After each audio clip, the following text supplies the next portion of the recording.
My name is Abrahamse Meyer, and I play the title role in the Abrahamse Meyer production of Hamlet. The production was going to be staged this year as part of the annual setwork season at the Artscape Theatre Centre in Cape Town. With the closure of the theatres worldwide due to the current COVID-19 pandemic, the production has been postponed. Until such time as theatres can safely reopen, we have made a video recording of the play available to stream online on the Abrahamse Meyer YouTube channel. You can also download a free digital copy of the production's souvenir program on the Abrahamse Meyer YouTube channel. The program is full of essays, photographs, and other useful information about the play and the production. Revenge is a major theme in Shakespeare's Hamlet. The need for vengeance is a very primal human instinct. People have been grappling with revenge and retribution since time began.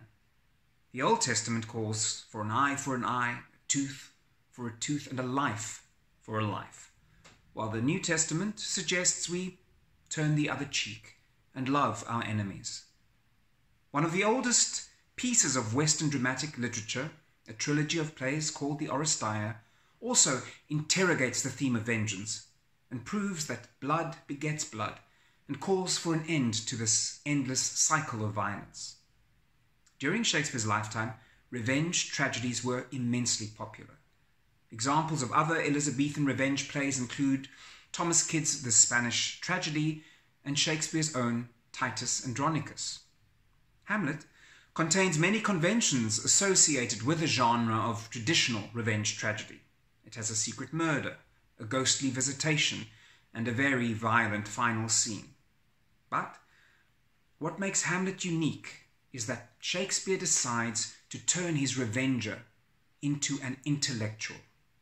Titus Andronicus, for example, is a general, a warrior, someone familiar with blood, guts, and gore. Hamlet is a student, a scholar, and by casting him in the role of the revenger, Shakespeare fully explores the theme of revenge as a moral dilemma, rather than a practical task to be carried out by cunning, plotting, and scheming.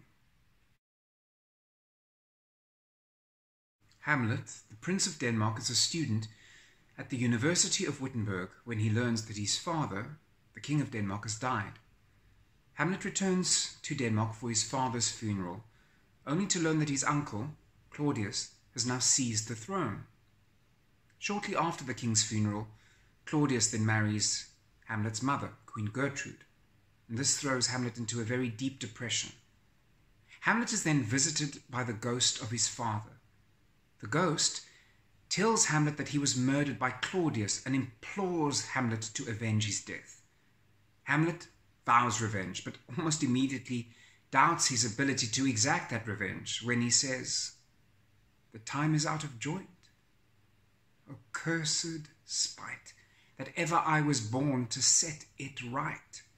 Now, more traditional revenge heroes, once they have sworn revenge, almost immediately set about exacting that revenge. Not Hamlet. In a series of soliloquies, he grapples with the concept of revenge as a moral dilemma. He engages deeply with his conscience. And like he says in To Be or Not to Be, conscience does make cowards of us all. Hamlet questions, for example, whether the ghost is a devil sent to trick him into murdering his uncle and thus damning his soul. What Hamlet really needs is proof that the ghost's accusations are in fact the truth. And then he can take his revenge with a clear conscience.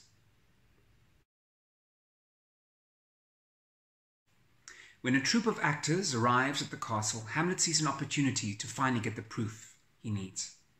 Like he explains in his soliloquy, guilty creatures, sitting at a play, have by the very cunning of the scene been struck so to the soul that presently they have proclaimed their malefactions. Hamlet asks the actors to perform a play, hoping that its similarity to the murder of his father will force Claudius to betray his guilt. Like Hamlet says, the play is the thing wherein I'll catch the conscience of the king. As the play is performed, Claudius's violent reaction as he storms out of the theatre confirms Hamlet's suspicions. He now has the proof he needs. When Hamlet comes across Claudius praying in the chapel, an opportunity presents itself for Hamlet to finally take his revenge, but once again it is his conscience that stops him. He argues that if he kills Claudius while he is praying, he will send his soul to heaven. And that is no retribution for his father's soul that is still stuck in the fiery pits of purgatory. Hamlet decides to wait for a more opportune moment to kill Claudius when he is sure that his soul will be damned to hell.